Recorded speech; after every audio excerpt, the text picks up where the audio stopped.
Huni ng ibon at lalo'y ng alon, nagpapaalala sa ating ihip ng hangin, sa ating damdamin ay may nais ipahatid.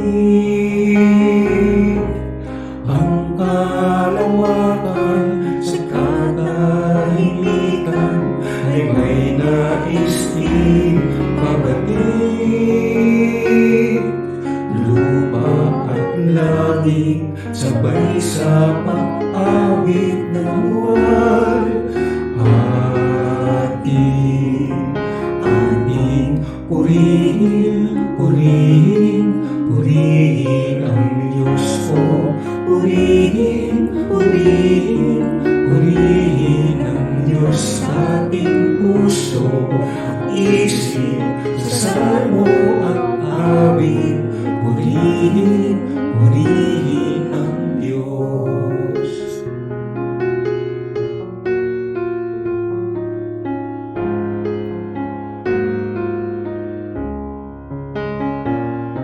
Sikat ng araw tila pumupukaw sa atin upang manalangin, upang ang ating sarili limutin at si Jesus dakilain, upang sa diwa at katotohanan ang Diyos ay ating sambahin. Lalo na kung tayo'y ay magkatipon, siya'y purihin. Ating purihin, purihin, purihin ang Diyos ko. Purihin, purihin, purihin ang Diyos sa ating puso at isip, sa salmo at awit. Purihin, purihin ang Diyos. Purihin, purihin, purihin ang Diyos ko. Purihin, purihin, purihin ang Diyos sa ating puso at isip, sa salmo at awit. Purihin, purihin ang Diyos.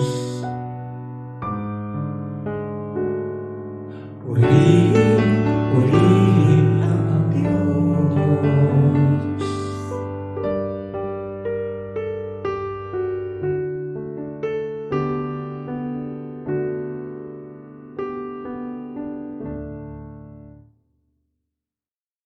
Isang mapagpalang araw sa ating lahat. Kay rami ng dapat nating ipagpasalamat sa Panginoon, ang kanyang pag-iingat at ang mga biyaya na patuloy na bumubuhos sa ating mga buhay. Nawa sa ating pananambahan ngayong araw na ito ay makasumpong tayo ng kalayaan hatid sa atin ng Panginoong Hesus. Kaya tayo na at sumamba sa ating Diyos.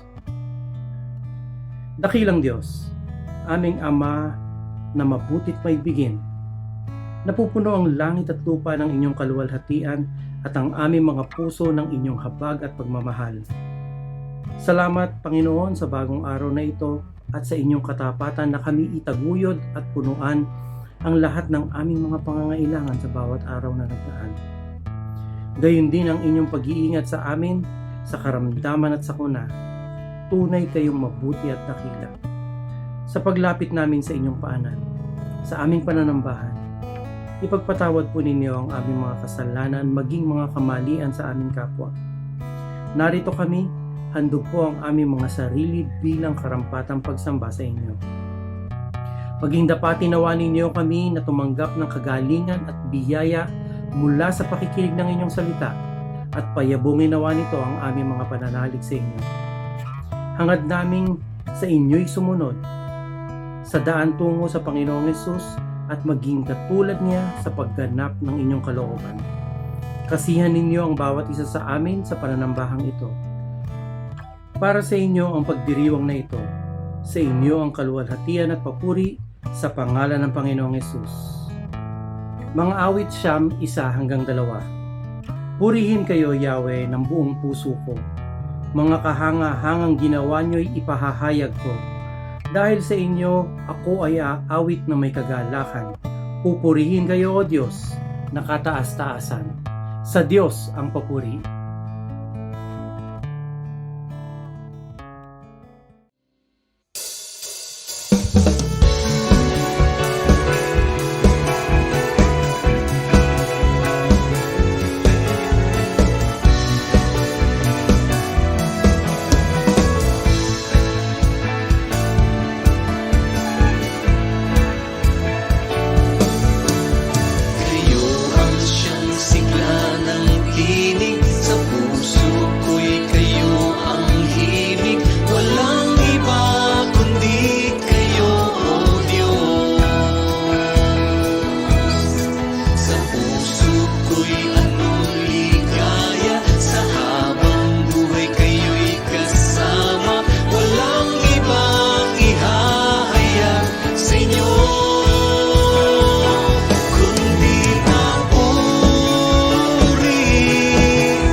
Luwalhatiin ka, O Diyos, sa langit at sa lupa. All of your creation will shout your praise, will rejoice and will exalt your name. For you alone are God. To you belong all the glory, honor, and praise forever and ever.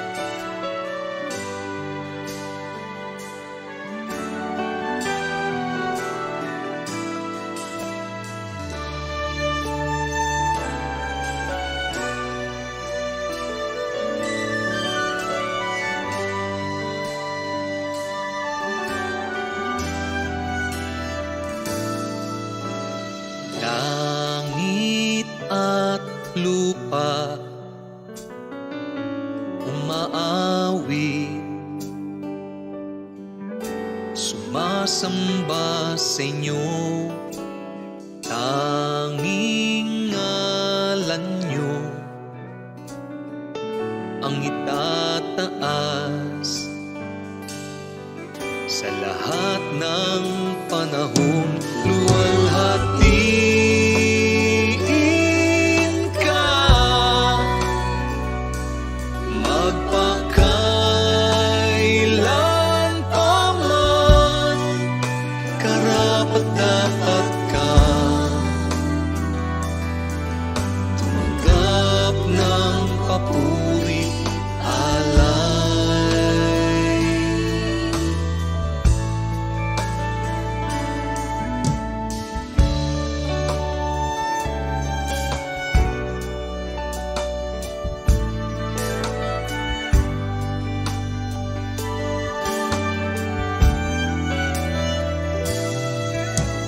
Langit at lupa, umaawi at sumasamba sa inyo, tanging ngalan niyo ang itataas sa lahat ng panahon, luwalhatiin ka, magpakailan pa man, karapat-dapat ka, tumanggap ng papuri, alay.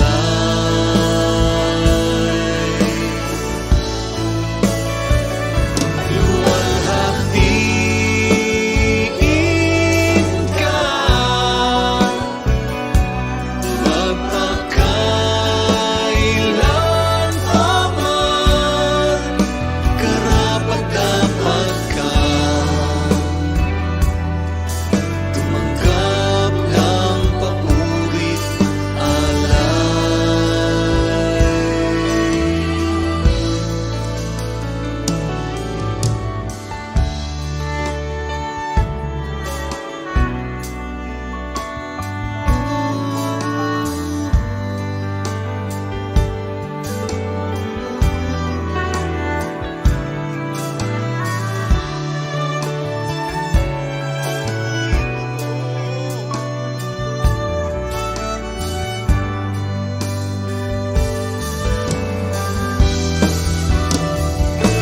Luwalhatiin ka,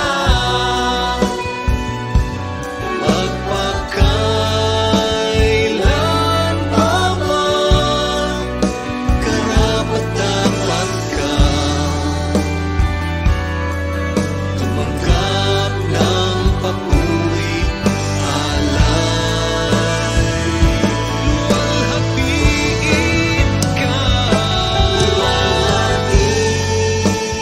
Luwalhatiin ka, magpakailan pa man, karapat-dapat ka, tumanggap ng papuri, alay.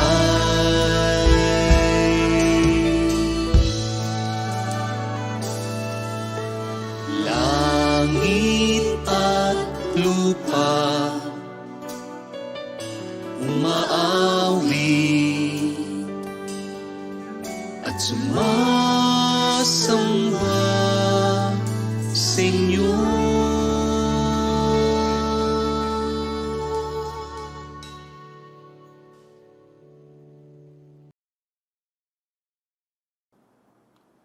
Merong umuso nung araw na kanta na sinasabi niya, gusto kong bumait pero di ko magawa.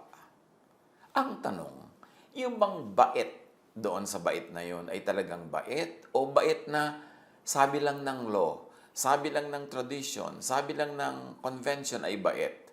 Kasi kung gusto kong bumait na hindi ko magawa, ibig sabihin ba, bad ako by nature, hindi ko kaya maging good?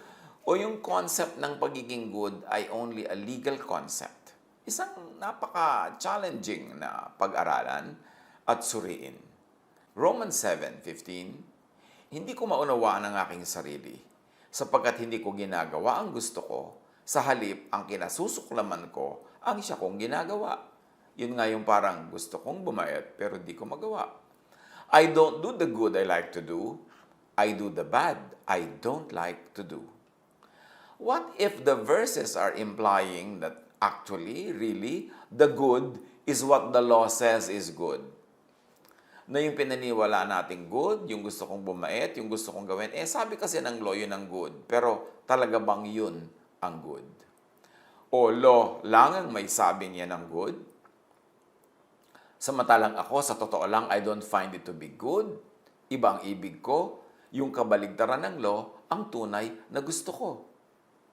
Mark 10:5, sabi ni Jesus, "It was because your hearts were hard that Moses wrote you this law." Jesus replied. So, yung law was an accommodation of the people's realities. In other words, that law was not really universally good, but it was particularly and contextually good for you, for your specific reality and need. Mark 3:4, then Jesus asked them, "Which is lawful on the Sabbath, to do good or to do evil, to save life or to kill?" In other words, hindi lahat ng sinasabi ng law ay good universally, all the time, everywhere, for everybody. Kasi pati si Jesus sinasabi niya, ano ba talaga ang kahulugan ng law? Ano ba ang good sa Sabbath? Good ba na gumawa ng good? O good ba na hindi gumawa ng good kasi Sabbath? So, sabi ni Jesus, the law was not good for doing the necessary good. Merong dapat gawin, hindi magawa dahil sa law, dahil sa Sabbath. So, good ba talaga lagi yung Sabbath? Sa Ama, kay Jesus, hindi laging good ang effect ng law. Makikita natin yan sa pagbabasa natin ng napakaraming katuruan. Hindi universal or absolute ang application ng law. Hindi dapat maging burden ang law. Dapat ang law ay pampaayos, pampagaan, pampadali, pampaligaya sa buhay. Kay Jesus, dapat user-friendly ang law. Dapat interpret and apply the law in helpful, loving ways. Kaya sabi niya sa Matthew 12:12, "Is it lawful to do good on the Sabbath?" Ask another way, tinatanong ni Jesus, masama bang gumawa ng mabuti pag Sabbath? Kasi sa Sabbath ay bawal gumawa ng mabuti man o ng hindi mabuti. Pero kung kailangan gumawa ng mabuti sa Sabbath, alin ang mas mabuti? Yung sundin ang Sabbath at huwag gumawa ng mabuti? O labagin ang Sabbath at gumawa ng mabuti? Very, very interesting questions. Kasi sa buhay natin, because of conditioning, cultural conditioning, religious conditioning, napakarami na ginagawa natin ang dahil lang yun ang sinasabi ng law, yun ang sinasabi ng society, yun ang sinasabi ng kalakaran. Pero yung ba talaga ang tunay na universal good? O may good yun in a certain time, in a certain place, but not all the time, for all people, in all places. What are the verses implying? That actually, really, the good is what the law says is good, but my nature says is not really me? But I am not by nature? Paano po natin i-reconcile yan, mga kapatid? Na sinasabi ng batas, ito ang good, pero yung bawat himay-may ng yung laman, bawat ideya na nasa yung isip, yung ikaw na ikaw, iba talaga. Iba dun sa sinasabi ng law na good. Therefore, the good, according to the law, is undoable. Romans 3:20, "Therefore, no one will be declared righteous in God's sight by works of the law. Rather, through the law, we become conscious of sin." So, malinaw sinasabi ni Paul, walang magiging good kung ang panukatan ay yung law. Kasi yung law na tinatawag nating good, walang good enough to follow it. So, dapat tanungin, talaga bang good yung law? Kung wala namang taong good enough to obey it, therefore, yung law only condemns us and makes us look bad. The good ba, according to the law, is burdensome? Luke 11:45-46, Jesus replied, "And you experts in the law, woe to you, because you load people down with burdens they can hardly carry." Sabi ni Jesus, yung law ninyo, hindi mabuhat ng tao. Napakahirap, pinapahirap ang buhay. At lahat ng hindi makakaya, hindi makabuhat, nagmumukha tuloy masama. Dahil wala namang makakabuhat niyan. So mabuti ba talaga yung mga laws na yan? The good ba according to the law is making me look very bad? A grand failure? Guilty and afraid?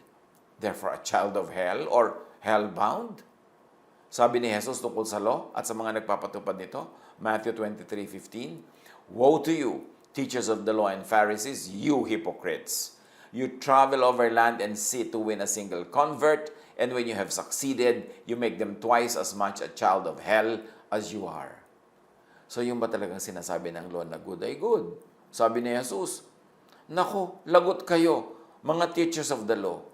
Nagpapakahirap pa kayo mag-convert ng mga tao to your law. Pag na-convert nyo na, ginagawa nyo lang doble ang kasamaan kasi they are declared sinful by the same law that you convert them to."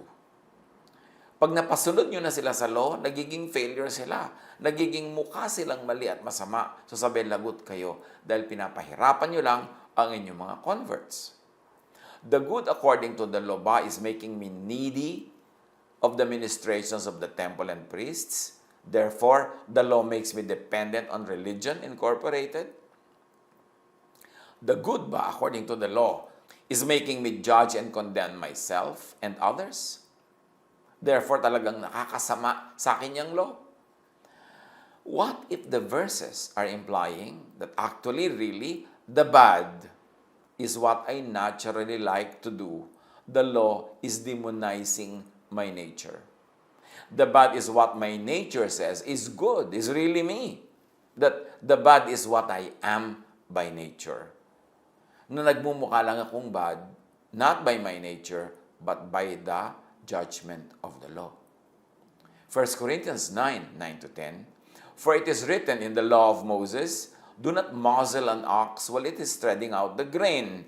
Huwag daw itali ang bibig, huwag busalan, huwag takpan ang bibig noong hayop na nagigiik ng mga grains kasi dapat siyang pwedeng yumuko, kumain ng mga grain na ginigiik niya." So, is it against the animal's nature to want to eat? Why prohibit or criminalize hunger? Ang nature ng animal na yon, magugutom siya, so huwag daw siyang bawalan. Paano yung nature ng mga tao? Babawalan sila na maging totoo sa kanilang nature? O pinagmumukha silang masama kasi hindi nila matupad yung mga law dahil minamasama ng law kung ano yung kaya nilang tuparin at ang ipinatutupad ay yung hindi nila kayang tuparin. Yung tungkol sa oxen na yan, is it about oxen that God is concerned? Sabi ni Jesus. Surely, He says this for us, doesn't He? Yes, this was written for us. Na ang lesson, pag in-apply natin, do not criminalize human need and desire. Do not criminalize reality.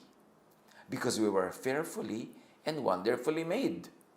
But the law criminalizes what is natural to humans.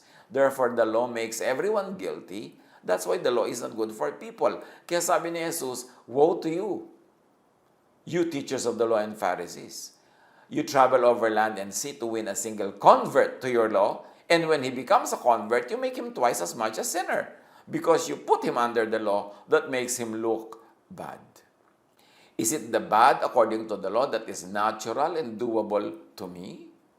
Is it the bad according to the law that is not burdensome, but light and easy and restful to me? Is it the bad according to the law that is really good for me? So, kakontra ng aking nature, yung itinuturo ng law.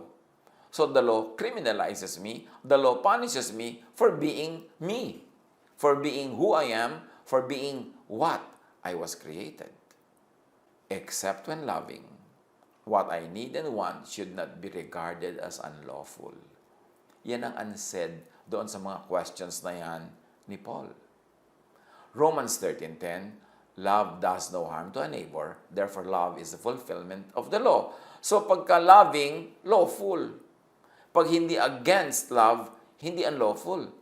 So ang dami-daming unlawful according to the law, kahit hindi naman yun unloving. What if it's not really God, but only religious law that demonizes me? It's a good question to ask. Lagi akong guilty, lagi akong masama. Diyos ba talaga ang naguhusga sa akin? O yun lang law? Yun lang religious law.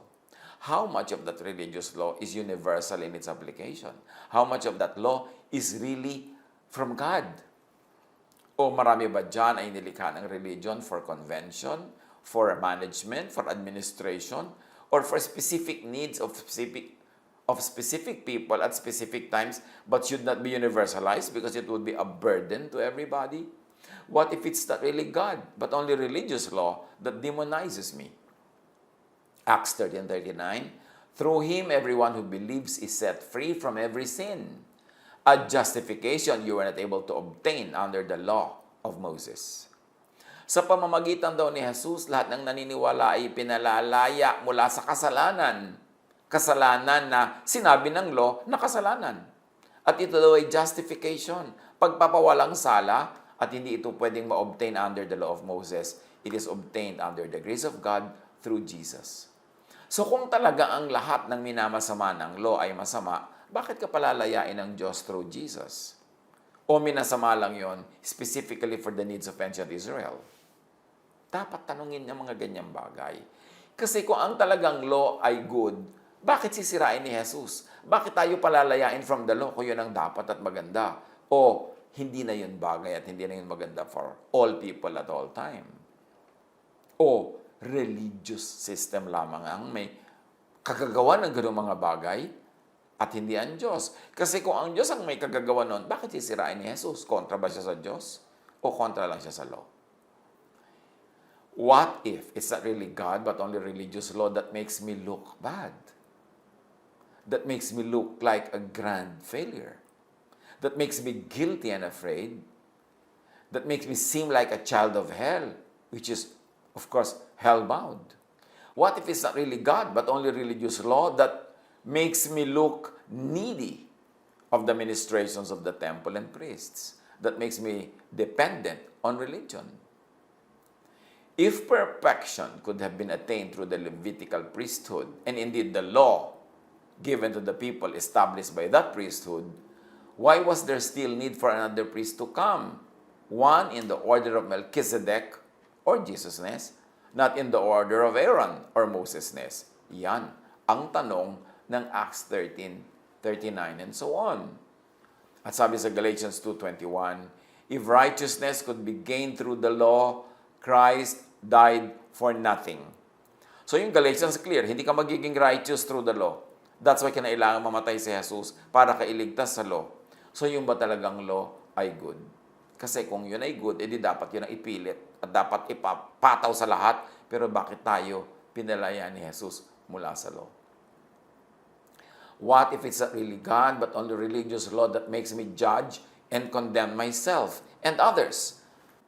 What is our assurance that the religious teachings, the things that religion demonizes, mga ipinagbabawal, minamasama, talagang yun na yun, eksaktong-eksakto nga, ang katuruan galing sa Diyos. Alam natin kahit sa Bible, maraming sinasabi ang Diyos dyan na your prophets are telling you things that never came from me. Na maraming mga false prophets, maraming mga false teachers. At maraming mismo mga katuruan na pinaniniwalaan ng mga ancient Jews noon na talagang dapat strictly sundin nila na biglang iniba ni Jesus. Iniba niya ang application, iniba niya ang interpretation. So, ano ang assurance natin na yung pinagpapakamatayan nating sundin ng mga religious laws ay galing nga sa Diyos? Na ang mga pagtitiis natin, mga pagtitimpi ay kinalulugod nga ng Diyos o baka imbento lang yun ng mga religious systems. Kaya dapat reviewin ng lahat ng yan. Kasi kahit yung sense of morality, even in the Bible, inside the Bible, ay naiiba-iba sa pagdaan ng panahon. Kasi syempre, what is law? The laws of the land, the laws of a people, only reflect the needs, the values, the priorities of their time. Kaya pati ang constitution ng mga bansa, binabago-bago yan, ina-update-update, kasi naiiba ang mga katotohanan that govern the life of the people. So yung mga condemn tayo sa sarili natin dahil iniisip natin, kinokondemn yun ng Diyos, totoo kaya? Gaano katotoo? Gaano kalaki ang mga needless sacrifices, needless na pagtitiis, dahil akala natin yun ang nire-require ng Diyos. Gaano tayo nagiging malupit sa sarili at sa kapwa, dahil akala natin yun ang gusto ng Diyos, yun naman pala hindi. Ang mahalaga, reviewin lahat ang mga religious beliefs, tingnan ang mga historical sources ng mga beliefs na yan, yung mga historical context, at tingnan kung yan pa rin ang marapat sa panahon na ito. Si Jesus mismo, napakaraming iniba sa mga kaugalian, mga katuruan, mga batas pang-araw-araw na buhay ng mga Israelites. Galatians 5:4, you who are trying to be justified by the law have been alienated from Christ. You have fallen away from grace. Pumasok ang panahon ng kabaitan, ng pag-ibig, ng tinatawag na age of grace, kasabay ni Jesus. Kaya ang sinasabi ng Galatians, kung pinipilit nyo pa rin na maging katanggap-tanggap kayo sa Diyos sa pamamagitan ng pagsunod sa mga batas, sa mga kautusan, ang tinatanggihan nyo na niyan, si Jesus. Pagpilit pa rin kayong nagpapaligtas sa pagsunod sa law, hindi kayo nagpapaligtas kay Jesus. Kasi dumating si Jesus para iligtas kayo from the law. But if you insist on obeying the law to be acceptable to God, then you are rejecting the very sacrifice of Jesus, the very gift of love, the very gift of grace and life from God through Jesus. Because of pressure, ang parang sinasabi nito, I pretend to like to do what I do not like. And I pretend to not like to do what I naturally like to do. And this is what Jesus calls hypocrisy. Dahil sa pressure, dahil pinagbabawal ng relihiyon, at dahil sa pagpuri ng relihiyon sa ibang bagay at pagpinta sa ibang bagay, nagpapanggap ako na gusto kong gawin yun. Ayaw ko naman talaga. At nagpapanggap akong ayaw na ayaw ko. Yung talagang sa totoo lang ay gusto ko. At ayaw na ayaw ni Jesus yan, hypocrisy. Kasi ang tao ay hati. Iba yung nasa bibig, iba yung nasa puso. Iba yung sinasabi ng bibig, iba yung sinasabi ng tunay na damdamin. Nakahati, kaya maraming tao nagkakaroon ng psychiatric problems. Kasi hati ang loob, hindi buo ang loob. Matthew 7:5, you hypocrite, sabi ni Jesus, first take the plank out of your own eye, then you will see clearly to remove the speck from your brother's eye. Because this is what happens when people are always trying to pretend that they like what they really do not like and to not like what they indeed really like. Pati yun, ipinapataw nila sa iba. Sa kanilang pagpapanggap, ine-expect nila ang mga tao ay nagpapanggap o ang mga tao ay katulad ng ideal. Kaya lagi na lang tayong correcting others, rebuking others, disciplining others. Samantalang sabi ni Jesus, mapagkunwari, tanggalin mo muna ang napakalaking takip sa iyong mata bago ka dyan mag-pretend na kaya mong tanggalin ang puwing ng iyong kapwa. In other words, Jesus was saying, yung mga nagbabanal-banalan lang yan. Hindi sila talagang banal kasi sila man napakaraming mga kasalanan kung susukatin dun sa law, sa panukat na ipinapataw nila sa iba.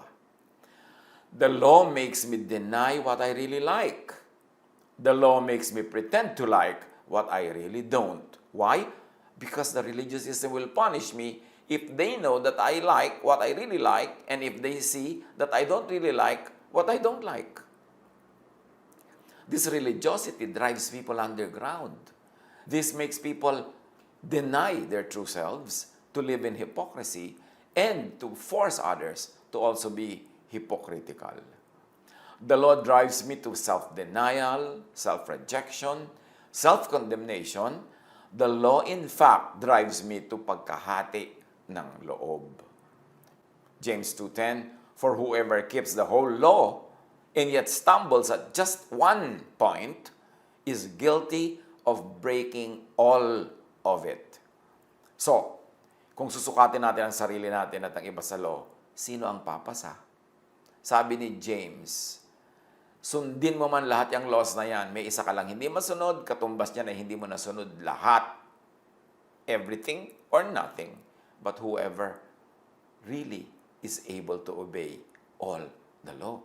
Sabi sa Romans, no one is righteous by the law, not even one. Walang matatawag na banal o malinis kung susukatin sa law. So the law drives me to hypocrisy, guilt, fear, torment. Kaya nung panahon ni Jesus, marami mga taong sinasabi nila na poposes ng evil spirit na psychiatrically ngayon, clinically, pagka sinuri mo, mga psychiatric cases. Mga merong split personalities.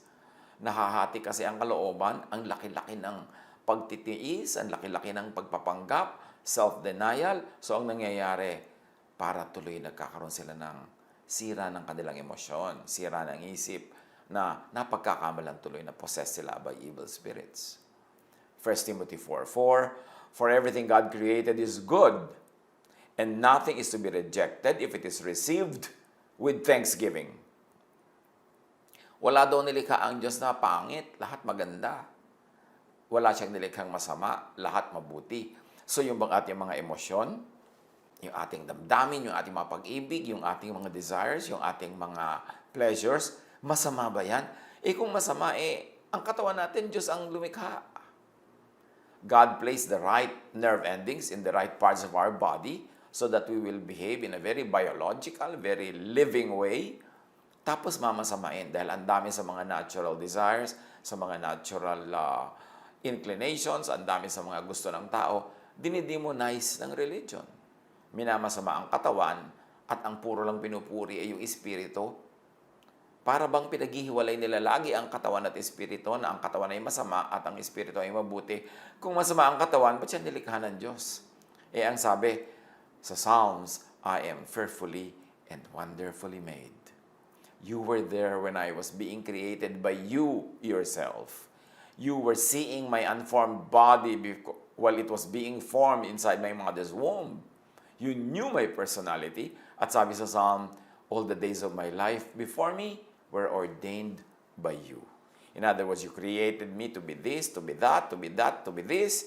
So marami akong mga genetic traits. Ikaw ang lumikha niyan. So para na rin ikaw ang nagsabi ko anong landas na aking tatahakin. But of course, over time, organized and corporate religion demonized some traits and glorified some traits, glamorized some traits. Kaya tuloy yung mga hindi ginaglamorize ang religion na puwersang magpanggap. But why demonize the body and its needs? 1 Corinthians 15:10, "For by the grace of God, I am what I am."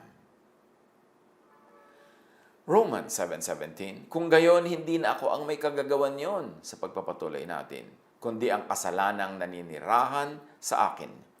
Itong totoong nangyayari sa kalooban ni Paul, na sabi niya, hindi naman talaga ito ang gusto kong gawin, kung yun lang kasalanan na naninirahan sa akin, within the context and parlance of religious law, tinawag nila yung lahat ng mga sinasabi ni Paul na ito na nasa akin at gusto kong gawin na kasalanan. Kaya kasalanan ang tawag.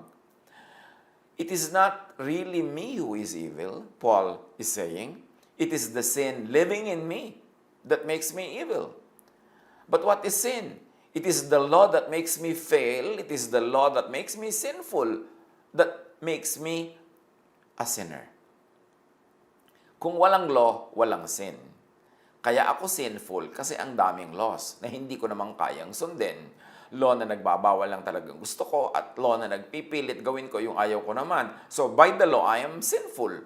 So when I do what I really like to do, but the law prohibits it, then it is that sin caused by the law that makes me do it. In other words, it is really the law that makes it sinful. Romans 2:12, "All who sin under the law will be judged by the law." So kung hindi ka under the law, hindi ka judged by the law. And this is what Jesus came for. He said, "I was sent to the lost sheep of Israel." Why? Because Jesus was sent to set people free from the law. And who were the people who needed freedom from the law? The people of Israel. Because they were the people under the law. Kaya dapat yung ministry ni Jesus of freeing people from the law is effective for Israelites, for Jews only. Kaya lang ang nangyari, yung early Christians, inadapt pa rin nila yung law into early Christianity. So pati kayong Christians ay nangangailangan na rin iligtas from the law kasi sila man ay nagpasakop sa law. Kahit yung mga Gentiles na hindi naman Jews, hindi naman under the law, ay nadamay sa law dahil nung early Christianity, ipinasok ng mga leaders into Christian teachings and dogma yung mga Jewish laws. na binrake na, sinira na, dinestroy na ni Jesus. So, that is a syncretism. Hindi na naging pure ang Christianity na nakabase lang sa mga teachings ni Jesus, inihalo nila ang Jewish laws and traditions. So now, Jews and Gentiles who have become Christians get to need that salvation from Jesus, salvation from the law, salvation from the punishment by the law, and salvation from that hell in the heart, hell in the mind, caused by the law that cannot be obeyed all the time in all situations anyway. To be not judged according to the law, do not get under the law. Do not make yourself like the people under the law. Or let Jesus destroy the old law and make a new one. That's how you exempt yourself from being judged by the law. That is how you escape being judged by the law. It is the sin in me, the law on my mind, the law in the system that demonizes what I do and what I am. Romans 7:18-20. Alam kong walang mabuting bagay na naninirahan sa aking katawang makalaman. May kakayahan akong naisin ng mabuti, ngunit hindi ko nga lamang ito magawa. So parang sinasabi ni Paul, gusto kong bumait pero di ko magawa. Bakit? Kasi actually yung kabaitan na yun, imposibleng ma-achieve. Yung kabaitan by the standards of the law. So by the law, I'm always sinful. What I do is always sinful. Sapagkat hindi ko ginagawa ang mabuting gusto ko, in other words, sabi ni Paul, hindi ko ginagawa yung sinasabi ng law na dapat kong gawin.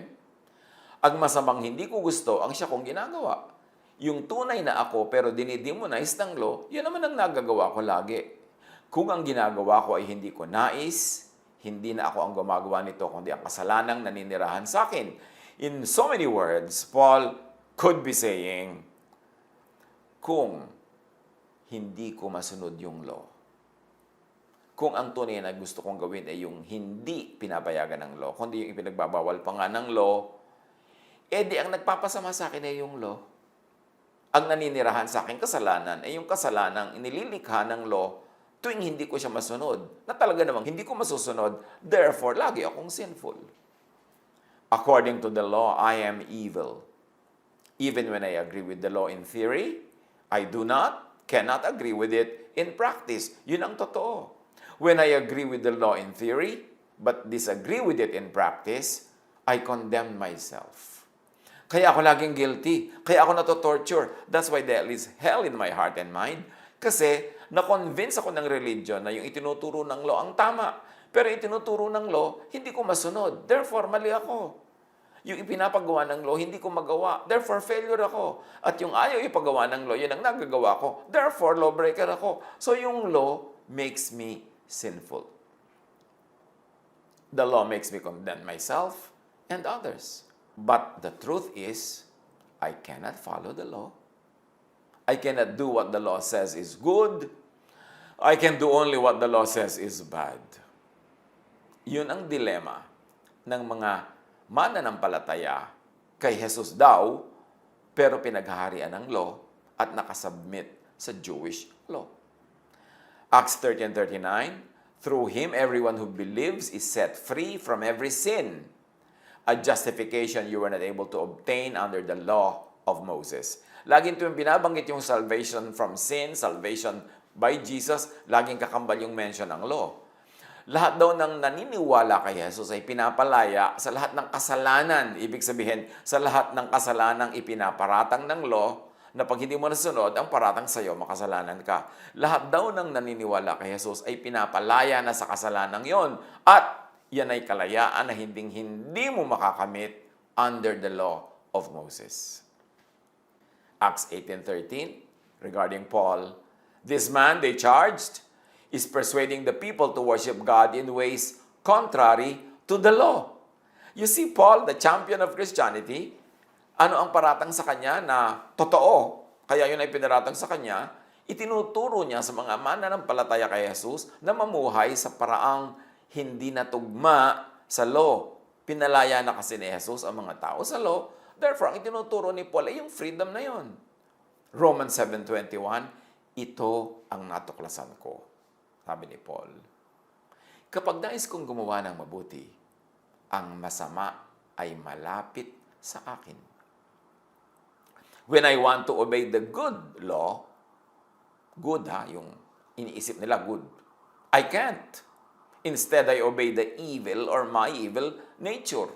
Kasi nga magkabaligtad yung law at yung tunay na tao.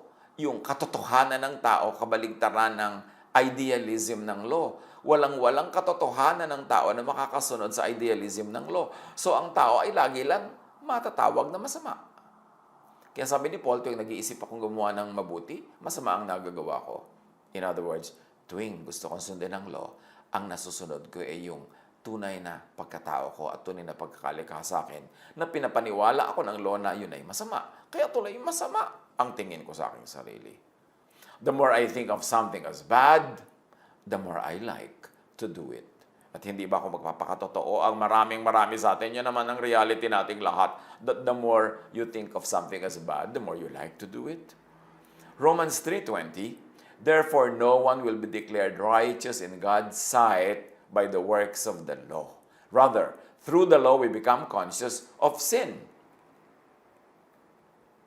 Dahil sa law, kaya lang tayo nagkakaroon ng consciousness of sin. So stop the obsession with the law.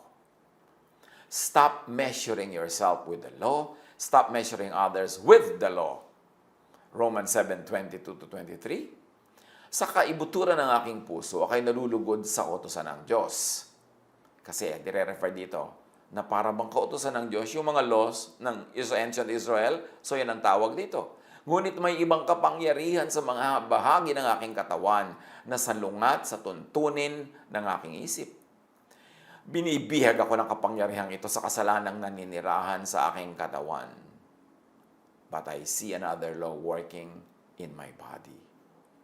Kaya yung mga relihiyoso laging hati, laging lito, laging may guilt, laging may kulang. Because there are two opposing laws. Yung tinatawag na God's law dito sa verses na ito, or what I am taught is God's law. Yung God's law, o yung sabi ng religion na God's law, yan ang isang law. This is the law that my mind accepts, kasi yan ang uso, at yan ang tinatanggap. But this law demonizes my nature and me. Sa totoo lang, yung mga religious laws na yan, yan ang tinatanggap ko sa panlabas kong behavior, pero sa loob ko, alam kong kontra yon sa totoong ako. Now, there's another law. Natural law, the law at work in my body, in my nature, and in reality, which is really God's law sa dalawa. Ano ang tunay na law? Yung law ng religion that demonizes me and my body? Or yung law ng nature that says and tells me who and what I really am? I praise you because I am fearfully and wonderfully made. Your works are wonderful. I know that full well. Romans 7:25, sa pamamagitan ng aking isip, pinaglilingkuran ko ang kautusan ng Diyos. Ngunit, sa pamamagitan ng aking katawang makalaman, ay pinaglilingkuran ko ang tuntunin ng kasalanan. Again, it is called kasalanan because the law calls it kasalanan. So sabi dito ni Paul, in my mind, agree ako sa kautusan ng law. Pero sa aking katawan, hindi naman ako talaga agree. May ibang law that is at work in me. It leads to inner conflict. That's why many religious people are conflicted. In fact, many psychiatrists will tell you, maraming religious leaders actually need psychiatric help. Kasi, yung itinuturo nila at yung tunay nilang ginagawa, madalas magkaiba. Pati sa mind nila, gusto nila laging ituro yung nakikita nilang itinuturo ng relihiyon at tradisyon, pero alam naman nila na mayroong ibang kumikilos na lakas at batas sa tao at laging hindi magkatugma, kaya laging nalilito at marami nagkakaroon talaga ng psychiatric issues. Romans 7:24-25, sabi tuloy ni Paul tungkol sa conflict ng kanyang true nature at nung law, kay saklap ng aking kapalaran, sino ang magliligtas sa akin mula sa katawang ito na nagdadala sa akin sa kamatayan?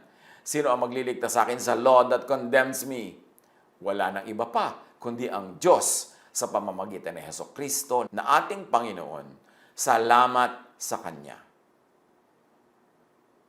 Sabi ni Pablo, anong gagawin ko? Gusto kong bumait pero di ko magawa.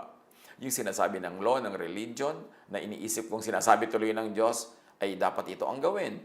Pero ang tunay kong human nature, hindi naman yun ang gusto at hindi yun ang ginagawa. Nagpe-pretend lang ako na ako yun, pero ang totoo, hindi ako yun. Sabi, kawawa ako. Anong gagawin ko sa kalituhang ito? Paano ako makakaligtas sa pagkakahating ito? Sabi niya, alam ko na, si Jesus ang aking tagapagligtas. Sa Kanya lang ako magkakaroon ng kaligtasan mula sa law, mula sa condemnation ng aking sarili, condemnation ng religion, at condemnation ng iba. Christ gave His own body to destroy the law of Moses with all its rules and commands. Ephesians 2:14-15. Christ gave His own body to destroy the law of Moses with all its rules and commands. The law has been destroyed by Jesus to save us from the law, from the power of the law, from the condemnation of the law, and from the punishment required by the law. Pinawalang bisa niya ang kautusan. Christ redeemed us from the curse of the law. Galatians 3:13. Mula sa sumpa ng kautusan, tinubos tayo ni Kristo. It is for freedom that Christ has set us free. Bakit namatay si Jesus? Bakit siya nasakripisyo? Para tayo palayain, yun ang dahilan. So dapat huwag sayangin ang kalayaan na yan at huwag nang manumbalik pa sa ilalim ng law at huwag nang ipanakot pa yung law. But if you are led by the Spirit, you are not under the law. Galatians 5:18. So dati ang mga tao, ang behavior nila were governed only by the law carved in stone, masyadong limiting, masyadong restrictive, masyadong nakakakulong. Pero sabi ng Galatians 3:18, pinalaya tayo ng Diyos. Ngayon may Espiritong nakatira sa atin, Espiritu ng Diyos na nagsasabi sa atin kung ano ang tama at mali, Espiritu ng Diyos na nagtuturo sa atin ng pag-ibig, ng pagmamahal sa kapwa, ng kaayusan. Sabing ganon, mas mataas ang ministry ng Holy Spirit sa inyo kaysa ng law na nakasulat sa bato. Sinabi nga yan ni Peter nung Feast of Pentecost na nagtataka yung mga Israelites sa Jerusalem. Bakit ganun ang behavior ng mga mananampalataya ni Jesus? Sabi niya, dumating na yung panahon ng sinasabi ng propetang Joel na ibibigay ng Diyos ang Espiritu niya sa bawat isa, sa lalaki at babae, sa matanda at bata. So in other words, meron na tayong direct correspondence with God. Hindi na natin kailangang i-limit through the temple, through the priests, through organized religion, ang lahat ng pakikipagtalastasan natin sa Diyos. Pwede na tayong kausapin ng Diyos directly at pwede na tayong makipag-usap sa Diyos directly. Kaya nung pagkamatay ni Jesus, nahati ang malaking kurtina sa templo na naghihiwalay sa Holy of Holies doon sa mga common tao. Ibig sabihin, pwede nang lumapit ang lahat sa Diyos directly without the ministration of the priests, without the ministrations of the temple, outside of and liberated from the law. John 8:36, kung ang anak ang magpalaya sa inyo, kayo nga'y magiging tunay na malaya. Now, what's the problem? Modern-day Pharisees take away freedom in Jesus and imprison their followers all over again. They place heavy burdens of legalism and obsolete religious laws on the shoulders of their innocent victims. At maraming ganyan ngayon ng modern-day Pharisees. Ang kalaban ni Jesus ang panahon niya yung Pharisees. Ngayon maraming modern-day Pharisees. Inaalis na naman nila yung freedom of people, freedom in Jesus, at ibinabalik nila yung mga tao sa pagkakatali sa law. Galatians 4:4-5. But when the fullness of time came, God sent forth His Son, born of a woman, born under the law, and may I parenthetically add, not to perpetuate slavery to the law, so that He might redeem those who were under the law, that we might receive the adoptions as sons. Isinugo ng Diyos ang Kanyang anak upang palayain ang mga nasa ilalim ng kautusan. John 1:17, for the law was given through Moses, grace and truth were realized through Jesus Christ. Laging magkakontra yan, magkasalungat. Law was given through Moses. Grace and truth were realized through Jesus Christ. The sad fact is, maraming tao ngayon who say they believe in Jesus, pero mas nag-ooperate ang law of Moses sa kanilang buhay. Philippians 3:9, ang aking pagiging matuwid ay hindi sa pamamagitan ng pagsunod sa kautusan, kundi sa pananalig kay Kristo. Galatians 3:13, Christ redeemed us from the curse of the law. Tinubos tayo ni Kristo mula sa sumpa ng kautusan. Doing what you don't want to do, yan ba ang reality mo ngayon? Doing what the law requires? Judging yourself and others by the law? Pinalaya na ni Jesus ang lahat mula sa mga pabigat ng Jewish law. Galatians 5:1, it was for freedom that Christ set us free. Therefore, keep standing firm and do not be subject again to a yoke of slavery. Yan ang tawag ng Galatians sa law, slavery, slave ka. From slaves in Egypt, lumaya nga daw yung mga ancient Israelites, pero naging namang slaves of the law sila. Slaves pa rin. Naiba lang ang anyo. Choose to be free. Choose to live and stay free from Mosesness. Choose to live and stay free by Jesusness.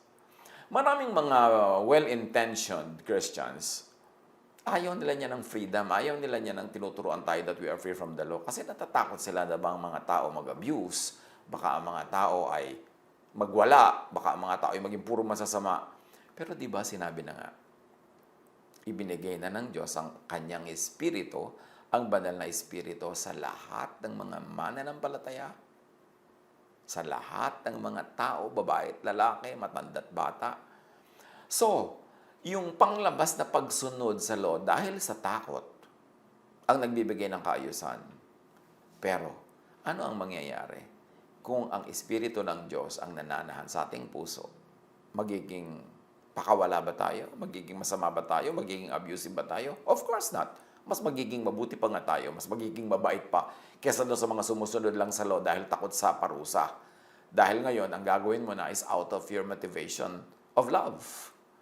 Mas maganda pa ang bunga niyan sa buhay pag tayo ay governed by love instead of by the law.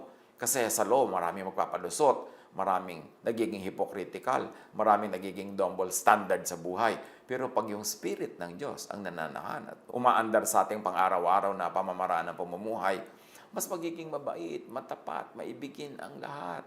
Huwag tayong matakot na ang espiritu ng Diyos ang muna sa atin, imbes yung law ni Moses, imbes yung law na nakasulat sa bato. Kasi that law was never obeyed anyway by all the people that professed obedience to it. It only condemned people. It made people judgmental of others.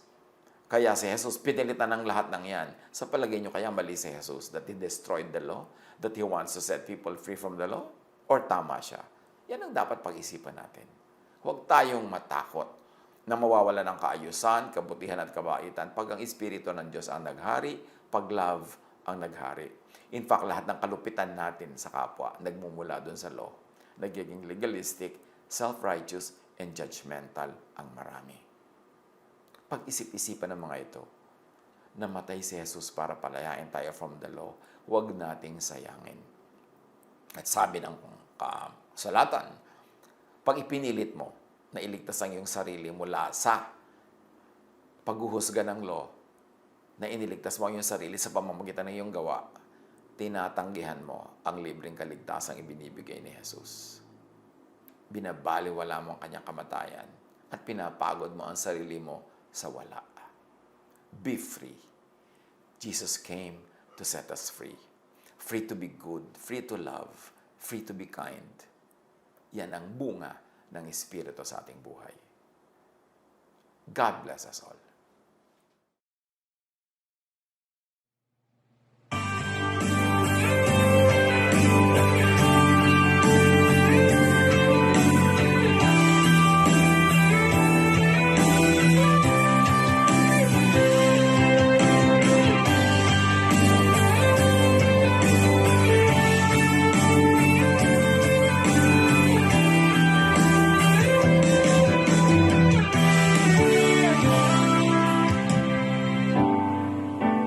sa'yo umakasa, kaibigang tapat at sandigan. Sa'yo nagmumula kapayapaan, kabutihan,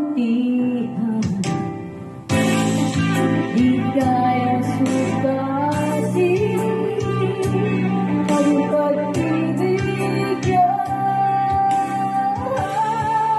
Mga pangako niya, liwanag at gabay sa bawat sandali.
Panginoon, maraming salamat po sa pagpapalang ganda ng mensahe aming narinig sa araw na ito. Lalo na po ang pagpapaalala sa amin, hindi nakakapag patuloy na magtiwala sa inyo po amin. Ngayon din po, tanggapin po ninyo ang aming mga kaloob at handog sa pangalan ni Jesus.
Nakagagaan ng damdamin kung paano kayo magbitaw ng mga salita aming Panginoon. Salamat sa inyong gentleness na nagsisilbing magandang halimbawa upang maging maingat kami sa aming mga kilos at gawa. Kasiya-siya maging ang mga turo ninyo na hindi nanghuhusga bagkos ay puno ng pag-ibig at pagpapatawad.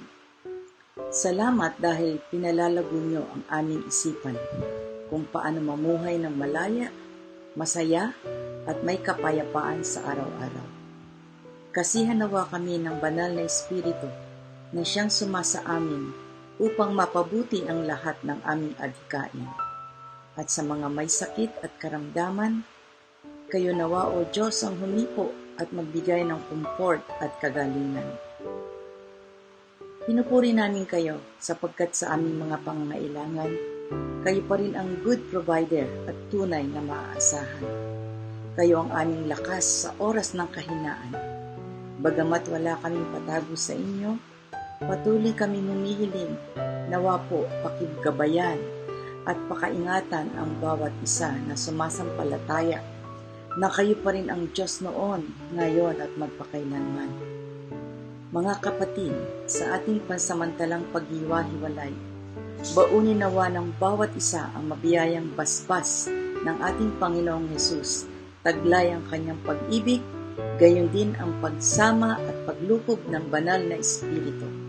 Sa pangalan ng Ama, Anak at Espiritu, humayo tayo ng may kapayapaan. In Jesus' name.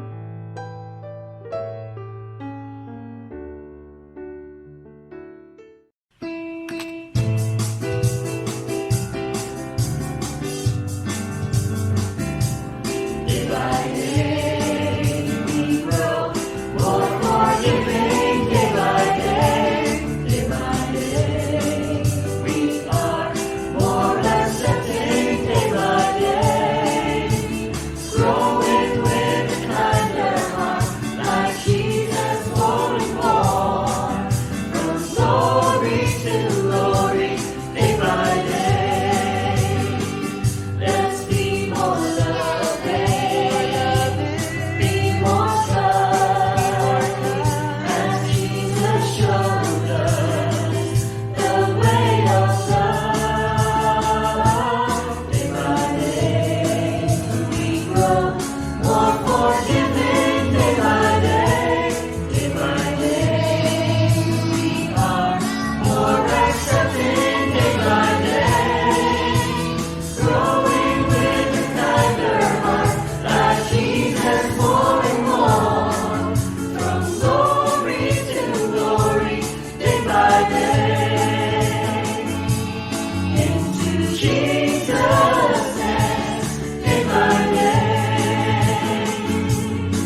Amen.